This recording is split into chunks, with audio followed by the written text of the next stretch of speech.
إن الحمد لله نحمده ونستعينه ونستغفره ونعوذ بالله من شرور أنفسنا ومن سيئات أعمالنا من يهده الله فلا مضل له ومن يضلل فلا هادي له وأشهد أن لا إله إلا الله وحده لا شريك له وأشهد أن محمدا عبده ورسوله يا أيها الذين آمنوا اتقوا الله حق تقاته ولا تموتن إلا وأنتم مسلمون يا أيها الناس اتقوا ربكم الذي خلقكم من نفس واحدة وخلق منها زوجها وبث منهما رجالا كثيرا ونساء واتقوا الله الذي تساءلون به والأرحام إن الله كان عليكم رقيبا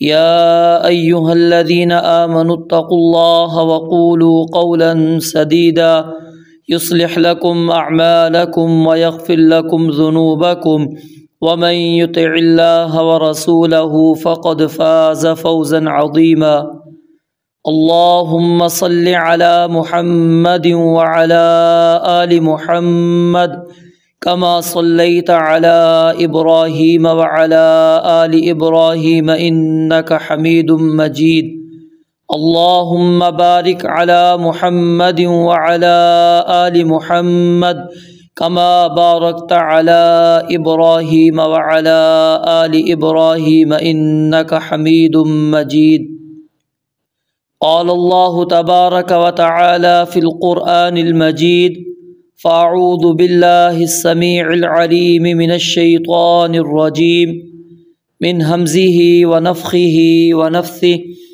بسم الله الرحمن الرحيم هنالك دعا زكريا ربه هنالك وہیں دعا کی زکریا علیہ السلام نے ربہ اپنے رب سے قال کہا ربی اے میرے رب حب لی مجھے عطا کر من لدن کا اپنے پاس سے ذریۃً طیبۃً پاکیزہ اولاد ذریۃً اولاد طیبۃً پاکیزہ انکا بے شک تو ہی سمیع الدعاء بہت سننے والا ہے دعا کو پکار کو فنادت ہو پس آواز دی اسے الملائکۃ فرشتوں نے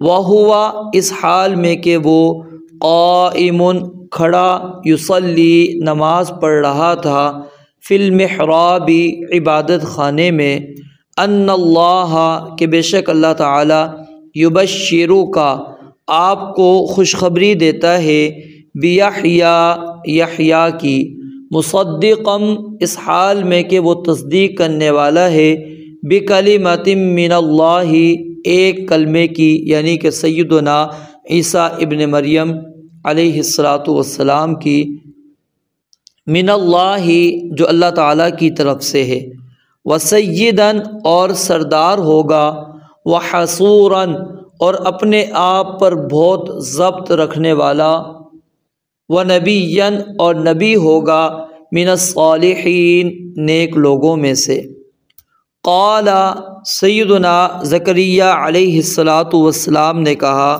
ربی اے میرے رب انا کیسے یکون ہوگا لی میرے لیے غلام لڑکا وقد اور حالانکہ یقیناً بلغنی پہنچ چکا ہے مجھے الکبر بڑھاپا وامرأتی اور میری بیوی عاقر بانجھ ہے قال اللہ تعالیٰ نے فرمایا قال فرشتے نے کہا کذالک ایسے ہی اللہ تعالیٰ یفعل کرتا ہے ما یشاء جو چاہتا ہے قال اس نے کہا سیدنا زکریا علیہ السلام نے ربی اے میرے رب اجعل لی بنا دے میرے لیے آیتاً کوئی نشانی قال فرمایا آیتو کا تیری نشانی یہ ہے اللہ تکلم الناس کہ تو بات نہیں کرے گا لوگوں سے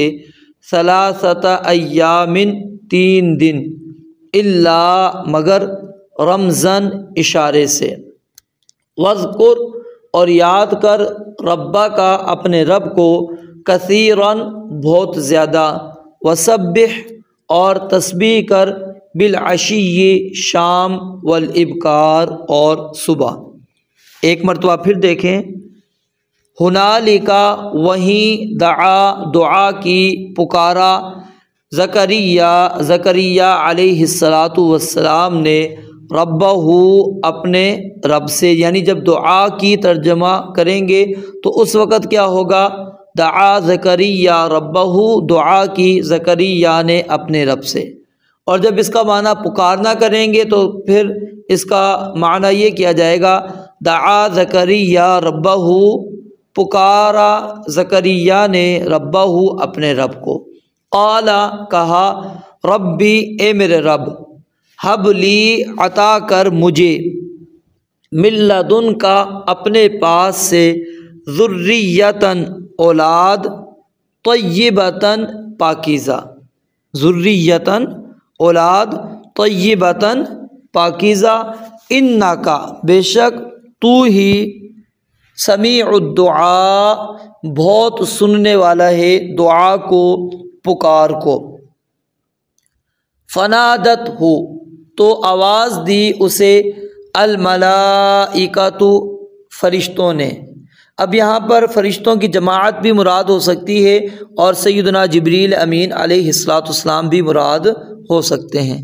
فنادت الملائکۃ پس آواز دی اسے فرشتوں نے، وہوا اس حال میں کہ وہ قائم کھڑا، یصلی نماز پڑھ رہا تھا، فی المحراب عبادت خانے میں، فی المحراب عبادت خانے میں۔ محراب کی تفسیر پیچھے میں نے آپ کو پچھلے درس کے اندر پچھلے سبق میں بتلا دی تھی۔ ان اللہ کہ بے شک اللہ تعالی یبشرو کا آپ کو خوشخبری دیتا ہے، بشارت ایسی خبر کو دیتے ہیں، بشارت ایسی خبر کو کہا جاتا ہے جس سے آپ کے آثار تبدیل ہو جائیں۔ وہ آثار جو تبدیل ہوں وہ خوشی کی وجہ سے بھی، یا پھر وہ آپ کے اوپر جو پریشانی اور تکلیف کی جو آپ کو خبر سنائی گئی اس کی وجہ سے۔ یعنی لفظ بشارت یہ دونوں طرح کی خبروں کے لیے استعمال ہوتا ہے۔ قرآن کے اندر اللہ رب العالمین نے فرمایا نا فبشرہم بعذاب علیم، کہ ان کو آپ بشارت سنا دیں دردناک عذاب کی۔ بشر المنافقین بان لہم عذابا علیما، آپ ان منافقین کو بشارت سنا دیں کہ ان کے لیے دردناک عذاب ہے۔ وبشر الذین آمنوا وعملوا الصالحات ان لہم جنات، یعنی اللہ تعالیٰ نے لفظ بشارت کو استعمال کیا ایسی خبر کے لیے جس خبر کے سننے کے بعد آپ کے آثار چہرے کے تبدیل ہو جائیں۔ اب جب آپ کو خوشخبری والی خبر دی جائے گی تو ظاہر ہے آپ کی جو چہرے کی کیفیت تھی وہ کیفیت نہیں رہے گی، بلکہ اس کے اندر تھوڑی سی تبدیلی ہوگی، آپ کے چہرے پر مسکراہٹ آ جائے گی، آپ کو اطمینان سا محسوس ہوگا۔ اور اگر آپ کو خبر دی جائے جو آپ کے لیے تکلیف والی خبر ہے، آپ کے لیے پریشانی والی خبر ہے، تو اس خبر کے اندر بھی آپ کے چہرے کے جو آثار ہیں وہ تبدیل ہو جائیں گے، وہ اس طرح چہرہ نہیں رہے گا، بلکہ اس کے اندر کیا ہے چینجنگ آ جائے گی۔ تو لفظ بشارت یہ ایسی خبر کے بارے میں استعمال ہوتا ہے کہ جس کے اندر خوشی اور بری دونوں خبروں کے ساتھ اس کا تعلق ہے، اور اس خبر سے آپ کے چہرے کے جو اثرات ہیں وہ جو چینجنگ آتی ہے اس کو کہتے ہیں بشارت۔ تو ان اللہ بے شک اللہ تعالیٰ یبشرو کا آپ کو خوشخبری دیتا ہے یحییٰ کی۔ یہاں سے یہ مسئلہ بھی ثابت ہو گیا کہ ولادت سے قبل ہی بچے کا نام رکھا جا سکتا ہے۔ مصدقاً اس حال میں کہ وہ تصدیق کرنے والا ہے بکلمۃ ایک کلمے کی، ایک کلمے سے مراد یہاں پر سیدنا عیسیٰ علیہ السلام ہے، اور یہ لقب سیدنا عیسیٰ علیہ السلام کا اس لیے ہے کہ اللہ رب العالمین نے ان کو کلمہ کن سے پیدا کیا، کیونکہ بغیر باپ کے یہ پیدا ہوئے ہیں، تو ان کو بطور شرف یہ لقب عطا کر دیا گیا، وگرنہ ہر ایک کی تخلیق وہ اسی طرح ہوئی ہے کلمہ کن سے۔ جیسے بیت اللہ، ناقۃ اللہ آپ لفظ کہتے ہیں، اب ہر مسجد کو بیت اللہ کہتے ہیں، لیکن جب ہم بیت اللہ کہتے ہیں ہمارے ذہن میں فوری طور پر کیا ہے؟ خانہ کعبہ آتا ہے، مسجد حرام آتی ہے، تو یہ اضافت تشریفی کہلاتی ہے۔ ناقۃ اللہ پڑھتے ہیں تو سیدنا صالح علیہ السلام کو جو اللہ تعالیٰ نے بطور نشانی وہ اونٹنی دی تھی، اس کی طرف ہمارا ذہن چلا جاتا ہے، حالانکہ اونٹنیاں ساری اللہ تعالیٰ نے پیدا کی ہیں، اللہ کی اونٹنیاں ہیں، تو یہ اضافت تشریفی کہلائی جاتی ہے۔ فرمایا کہ مصدقم، اس حال میں کہ وہ تصدیق کرنے والا ہے، بکلمتن، ایک کلمے کی، یعنی عیسیٰ علیہ السلام کی، من اللہ، جو اللہ تعالیٰ کی طرف سے ہے، وسیدن، اور سردار ہوگا، وحصوراً، اور اپنے آپ پر بہت ضبط رکھنے والا، یعنی وہ عورتوں کے پاس نہیں آئے گا۔ یہ مراد نہیں ہے کہ نامرد ہوں گے، یہ مراد نہیں ہے یہاں پر، جو لوگ یہ معنی سمجھتے ہیں وہ غلط ہے۔ اصل معنی کیا ہے کہ اپنے نفس کے اوپر کنٹرول کرنے والے، اپنی خواہشات کو دبانے والے۔ یہ نہیں ہے کہ اپنی خواہشوں کے آگے مجبور ہو کر وہ کوئی گناہ کر لیں گے، بلکہ حصوراً، اپنے آپ پر بہت ضبط رکھنے والا ہوگا۔ اور اصل حصر کیا معنی کیا ہوتا ہے؟ جمع کرنا، روکنا، رکاوٹ پیدا کرنا کسی چیز کے اندر۔ احصار پیچھے آپ نے پڑھا نا، فَإِنْ أُحْصِرْتُمْ، اسی سے یہ لفظ ہے، ٹھیک ہے؟ اگر تمہیں رکاوٹ پیش کر دی جائے، یا وہ مرض کی وجہ سے، یا تمہیں آگے کوئی جانے نہیں دے رہا، ٹھیک ہے؟ احصار اسی سے۔ وحصوراً، اور اپنے آپ پر بہت ضبط رکھنے والا۔ ونبیًا، اور نبی ہوگا، من الصالحین، نیک لوگوں میں سے۔ قال، کہا، ربی، اے میرے رب، انا، کیسے، یکون، ہوگا، لی، میرے لیے، غلام، لڑکا۔ اب یہ بات انہوں نے کیوں کہی؟ کیونکہ پیچھے اللہ تعالیٰ نے نام بتلا دیا تو ان کو پتہ لگ گیا اللہ تعالیٰ نے مجھے لڑکا دینا ہے۔ وقد، حالانکہ، بلغنی، پہنچ چکا ہے مجھے، الکبر، بڑھاپا، وامرأتی، اور میری بیوی، عاقر، بانجھ ہے۔ قال، فرمایا، کذالک، ایسے ہی، اللہ تعالیٰ، یفعل، کرتا ہے، ما یشاء، جو وہ چاہتا ہے۔ قال، کہا، ربی، اے میرے رب، اجعل لی، مقرر کر دے میرے لیے، آیتن، کوئی نشانی۔ قال، فرمایا، آیتو کا، تیری نشانی یہ ہے، اللہ تکلم، کہ تو بات نہیں کرے گا، الناس، لوگوں سے، ثلاثۃ ایام، 3 دن۔ اور سورہ مریم کے اندر ثلاثہ لیالین کے بھی الفاظ آتے ہیں، 3 دن 3 راتیں، الا، مگر، رمزن، اشارے سے، یعنی آپ اشارے سے کریں گے، اور یہ رمز کہتے ہیں ہونٹوں کو حرکت دینا لفظ کے ساتھ، لیکن آواز ظاہر نہ کرنا۔ آپ یعنی الفاظ ادا کر رہے ہیں ہونٹوں سے، لیکن آواز واضح نہیں کر رہے، اور کبھی کبھی یہ آنکھوں کے ساتھ اور پلکوں کے ساتھ جو اشارہ ہوتا ہے، اس کے لیے بھی یہ لفظ استعمال ہوتا ہے، رمز۔ وَاذْكُرْ رَبَّكَ، اور یاد کر اپنے رب کو، کثیراً، بہت زیادہ، وَسَبِّحْ، اور تسبیح کر، بالعشی، شام۔ عشی کہتے ہیں آخر النہار، دن کا آخر وقت، یا زوال شمس سے لے کر صبح تک کے وقت کو کہا جاتا ہے۔ اور ایک قول یہ ہے کہ الی ان تغیب الشمس، زوال شمس سے لے کر سورج کے غروب ہونے تک کا جو وقت ہے اس کو کیا کہتے ہیں؟ عشی۔ والابکار، اور صبح، یعنی اول النہار، دن کا آغاز، او من مطلع الفجر الی وقت الضحیٰ، یا فجر سے لے کر، طلوع فجر سے لے کر چاشت کے وقت تک، اس کو کیا کہا جاتا ہے؟ الابکار۔ گزشتہ آیات کے اندر آپ نے زکریا علیہ السلام کہ اس مرحلے کو پڑھا کہ جب وہ مریم علیہ السلام کے پاس آئے اور ان کے پاس انہوں نے کچھ ایسے معاملات دیکھے کہ جو ان کی طرف سے نہیں ہوئے ہوئے تھے، یعنی انہوں نے وہ کھانا وغیرہ نہیں دیا ہوا تھا لیکن ان کے پاس وہ چیزیں موجود تھیں۔ اور اس وقت پھر سیدنا زکریا علیہ السلام نے جب دیکھا کہ اللہ تعالیٰ اس لڑکی کو یہاں بند کمرے کے اندر، اور اس نے اپنے آپ کو اس کمرے کے اندر رکھا ہوا ہے اور اللہ کی عبادت کرتی ہے، اللہ تعالیٰ اس کو دے سکتا ہے تو مجھے بھی اللہ تعالیٰ جو ہے اولاد دے سکتا ہے۔ تو اس وقت پھر انہوں نے کیا ہے وہیں پر کھڑے کھڑے اپنے دل کے اندر اللہ رب العالمین سے دعا کی۔ یہاں پر اگرچہ اس کا تذکرہ نہیں ہے، اس کا تذکرہ سورہ مریم کے آغاز کے اندر ہے کہ اذ نادیٰ ربہ نداء خفیہ، کہ جب انہوں نے اپنے رب کو پکارا انتہائی مخفی آواز کے ساتھ۔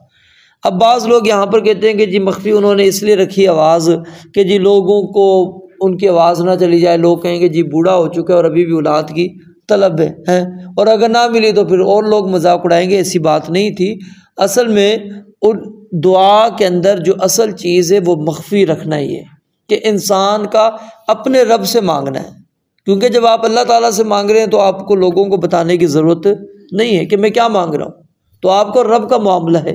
تو اس لیے کہا گیا نا وَاذْكُرْ رَبَّكَ فِي نَفْسِكَ تَضَرُّعًا وَخِيفَةً، کہ اپنے رب کو یاد کرو اپنے دل میں تضرع والی کیفیت اور مخفی حالت کے اندر۔ وَدُونَ الْجَهْرِ مِنَ الْقَوْلِ، بلند آواز نہیں کرنی، یعنی باتوں میں جس طرح ہم بات بلند آواز سے کرتے ہیں اس طرح نہیں۔ اور یہی وجہ ہے کہ نبی علیہ السلام نے جب صحابہ جب کسی بلندی پر چڑھتے تو وہ کیا ہے اللہ اکبر کہتے، نیچے اترتے سبحان اللہ۔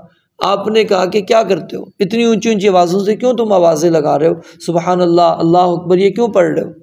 ٹھیک ہے، تم اللہ رب العالمین کو جس ذات کو سنا رہے ہو وہ قریب ہے تم سے، وہ کوئی بحری ذات نہیں ہے کہ وہ تمہاری آواز کو نہیں سن سکے گا مخفی آواز سے اگر تم نے سبحان اللہ پڑھ لیا۔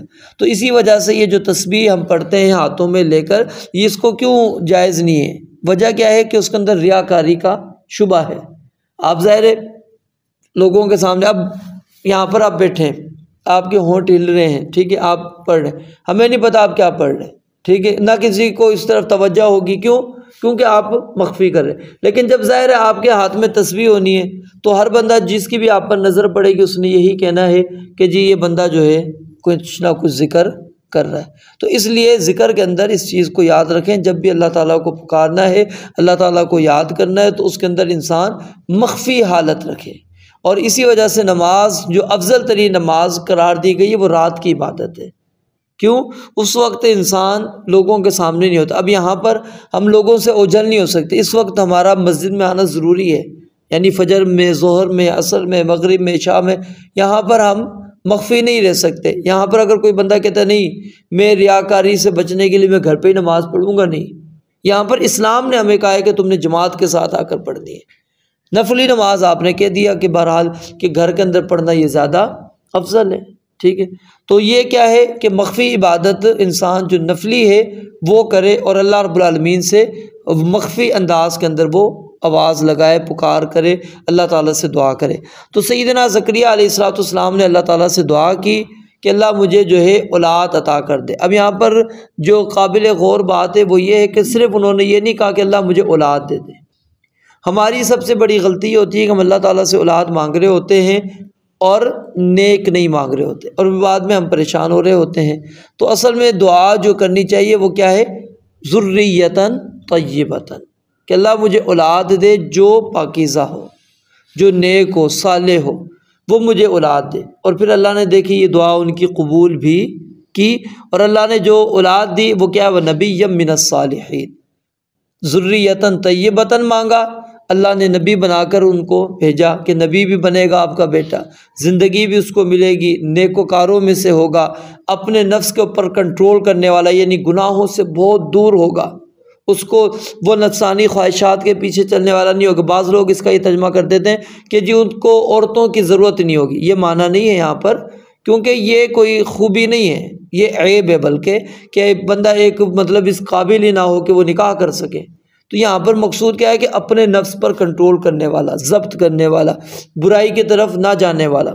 تو یہ ان کے اللہ تعالیٰ نے پھر جو اولاد دی وہ ان اوصاف کی حامل تھی۔ اور پھر یہاں پر ایک اور چیز اللہ تعالیٰ نے بیان کی، اور وہ کیا ہے کہ بندہ جب اللہ تعالیٰ سے دعا کرے تو دعا کے اندر موقع مناسب جو الفاظ ہیں اس کا انتخاب کرے۔ یعنی اللہ تعالیٰ کی اب یہاں پر جو صفت بیان کی گئی ہے وہ کیا ہے؟ سمیع، کیونکہ وہ اللہ تعالیٰ کو پکار رہے ہیں۔ اب پکارا تو نہیں ہے نا، اونچی آواز سے تو نہیں پکارا، تو اس لیے کہا اللہ جو بھی میں کہہ رہا ہوں تو سن رہا ہے، اور اس پکار کو تو ہی سننے والا ہے، تیرے علاوہ کوئی سننے والا نہیں ہے۔ تو اس لیے یعنی کہ دعا کرتے وقت ان چیزوں کا بھی خیال رکھنا چاہیے کہ ہم مانگ رہے رزق ہو اور اللہ تعالیٰ کو کہیں کہ اللہ تو جبار ہے، تو قہار ہے، نہیں رزاق۔ کیوں؟ اس کے مطابق وہ صفت بنتی ہے کہ اللہ تعالیٰ سے مانگ رہے ہیں کہ اللہ تو ہی رزاق ہے، تو ہی رزق دینے والا ہے، تو مجھے رزق دے دے۔ اب دیکھیں نا، فاغفر لی ذنبی ہے، اللہ میرے گناہ کو معاف کر دے، کیوں؟ انک انت الغفور الرحیم۔ اب اس کے موافق آ گئی، مغفرت مانگی تو آگے کہہ دیا غفور، انت الغفور، کہ اللہ تو میرے گناہ کو اس لیے معاف کر دے کیونکہ تو غفور ہے، الرحیم، کیونکہ اب معافی کے بعد انسان کو کیا چاہیے؟ اللہ کی رحمت۔ تو اس لیے یعنی اس کے مطابق نبی علیہ الصلوۃ والسلام کی جہاں پر بھی آپ دیکھیں گے دعاؤں کے اندر آپ نے اسی چیز کا خاص طور پر خیال رکھا ہے۔ پھر آگے فرمایا کہ وہ اللہ تعالیٰ نے ان کی پکار کو فوری طور پر سنا، اور ابھی وہ وہاں پر ہی تھے اور نماز کی حالت میں کھڑے ہو گئے تو اللہ کا فرشتہ آ گیا۔ اب یہاں پر اگرچہ وضاحت نہیں ہے کہ وہ فرشتہ کون تھا، ٹھیک ہے، لیکن زیادہ تر مفسرین وہ اس جانب گئے ہیں کہ جبریل امین علیہ الصلاۃ والسلام آئے اور انہوں نے آ کر ان کو بشارت دی، اور وہ نماز پڑھ رہے تھے، کھڑے ہوئے تھے، یعنی قیام کی حالت میں تھے۔ کہا کہ اللہ تعالیٰ آپ کو بشارت سناتا ہے یحییٰ کی۔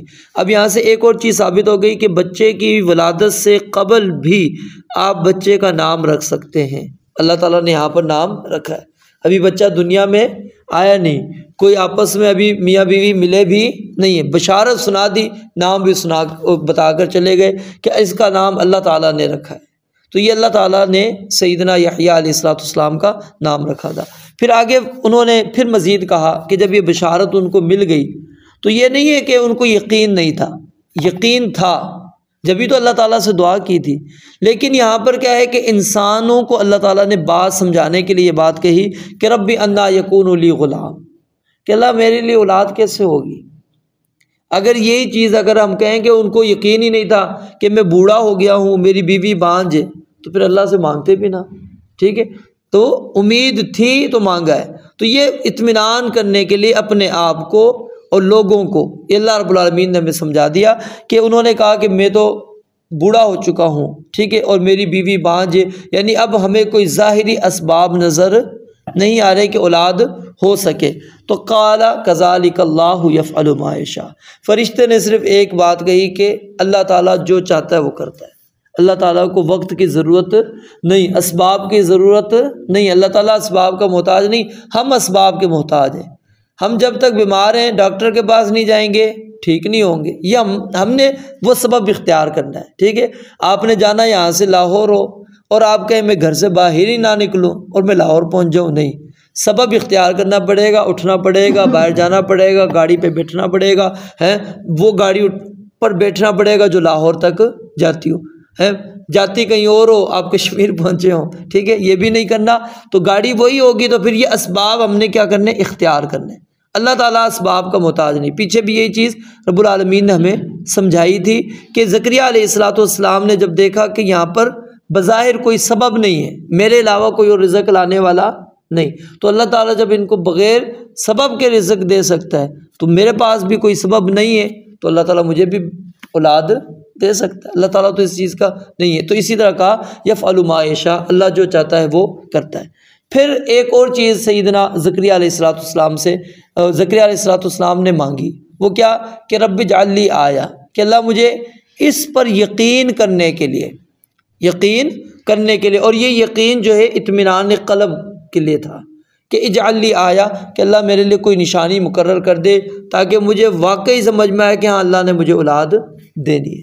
تو اللہ رب العالمین نے کہا کہ تم 3 دن جو ہے لوگوں سے بات نہیں کر سکو گے، اور سورہ مریم کے اندر ثلاث لیال 3 راتوں کا ذکر ہے، یعنی 3 دن اور 3 رات تم کسی سے بات نہیں کر سکو گے۔ یہ معنی نہیں ہے کہ تمہاری کیا نام ہے زبان گنگ ہو جائے گی، نہیں۔ کیوں؟ آگے جو اللہ تعالیٰ کہہ رہے ہیں وَذْكُرْ رَبَّكَ، آپ نے اپنے رب کو یاد کرنا ہے کثرت کے ساتھ، تسبیحات بیان کرنی ہے۔ اگر اللہ نے زبان ہی چھین لی ہے، یعنی بول ہی نہ سکے، تو پھر اللہ تعالیٰ یہ حکم کیوں دیتے ہیں؟ یہ نشانی دی تھی اللہ تعالیٰ نے کہ جب تم کسی سے بات کرنا چاہو گے تو بات نہیں کر سکو گے۔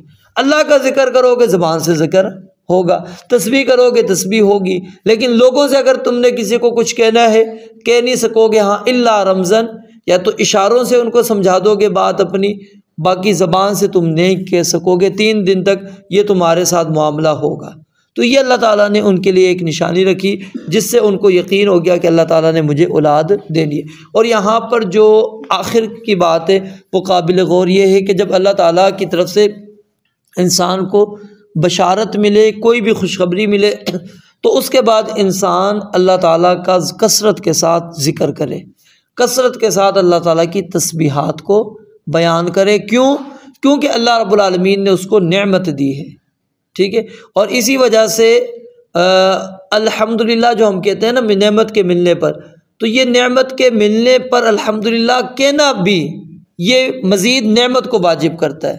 یہ غالباً قول ہے یا حدیث ابھی میرے ذہن میں صحیح نہیں آ رہی، حافظ ارشاد الحق اثری رحمۃ حفظہ اللہ ان کی کتاب ہے، اس کے اندر انہوں نے اس چیز کو نقل کی ہے کہ بندہ الحمدللہ کہتا ہے تو اللہ کی ایک اور نعمت اس کے اوپر واجب ہو جاتی ہے۔ یعنی ہم نے شکر ادا کرنے کے لیے کہا اللہ تو نے مجھے یہ نعمت دی، کہتے ہیں بندے نے الحمدللہ کہا، ایک اور نعمت اللہ کی آ گئی۔ کیوں؟ کہ اللہ نے اس کو یہ توفیق دے دی تھی کہ وہ شکر کر سکا۔ تو اس لیے یعنی کہ بار بار ہم نے یہ کلمہ دہرانا ہے، یعنی نعمت پر نعمت مزید ہوتی چلی جاتی۔ تو اس لیے جب بھی انسان کو نعمت ملے تو رب کے ساتھ اس کا تعلق مزید مضبوط ہونا چاہیے، نہ کہ وہ اپنے تعلق کو توڑ دے۔ اور پھر اسی طرح کی بات اللہ تعالیٰ نے دوسری جگہ پر بیان فرمائی ہے سورہ اعراف کے اندر کہ جب ہم ان کو کیا دے دیتے ہیں، بالکل صحیح سالم اولاد دے دیتے ہیں، پھر کیا کہتے ہیں آتاہما صالحا جعل لہ شرکا، پہلے اللہ سے مانگتے ہیں، اللہ اولاد دے دیتا ہے، اب پھر کیا کرتے ہیں، اللہ کہتے ہیں پھر شریک بنانا شروع کر دیتے ہیں۔ پھر کیسے شریک بناتے ہیں؟ جی نام رکھ دیا، جی فلاں پیر کے اوپر اس کا نام رکھ دو، ہے اگر بچے کے بال کاٹ رہے ہیں جی یہ چٹیا چھوڑ دو، کیوں اس فلاں پیر کے نام کی چھوڑ دو۔ اچھا جی عقیقہ نہیں کرنا، جی جانور جا کر وہاں پر ہم نے جا کے ذبح کرنا، کیوں؟ وہاں پر ہم گئے تھے، وہاں پر ہم نے دعا کی تھی، اس کے بعد ہمیں اولاد ہوئی ہے۔ اللہ کہتے ہیں پہلے کہتے ہیں دے دے لَنَكُونَنَّ مِنَ الشَّاكِرِينَ، اللہ شکر تیرا کریں گے۔ جب مل جاتا ہے اللہ کہتے ہیں فوری طور پر میرے شریک بنانا شروع کر دیتے ہیں، بھول جاتے ہیں کہ اللہ تعالیٰ نے دی۔ تو یہ کیفیت انسان کی نہیں ہونی چاہیے، یہ کیفیت انتہائی خطرناک ہے کہ اللہ تعالیٰ نعمت اللہ تعالیٰ دے اور انسان اس کو اٹھا کر کسی اور کے کھاتے میں ڈال دے کہ جی اس نے مجھے یہ دی ہے۔ اور یہی چیز ہمارے معاشرے کے اندر بہت زیادہ پائی جاتی ہے کہ بندہ جب لاسٹ ٹائم کہیں پر گیا ہوتا ہے، وہاں سے اگر اس کو کوئی معاملہ مل چکا ہوتا ہے تو پھر وہ سمجھتا ہے کہ مجھے یہیں سے ملا، حالانکہ وہ تقدیر تھا، فیصلہ تھا اللہ تعالیٰ کے کہ اس وقت ملنا ہے۔ اسی وجہ سے بار بار جو تقدیر پر ایمان کو لازم قرار دیا گیا ہے کہ خیر ہو شر ہو، اچھی لگے بری لگے، آپ کو اس کو ماننا ہے۔ مقصود کیا ہے کہ اللہ تعالیٰ کا فیصلہ ہے، اس کو تسلیم کرنا ہے، کسی اور کی طرف اس کی نسبت نہیں کرنی۔ رب العالمین سے دعا ہے اللہ تعالیٰ سمجھنے عمل کرنے کی توفیق عطا فرمائے۔ وآخر دعوانا الحمدللہ رب العالمین۔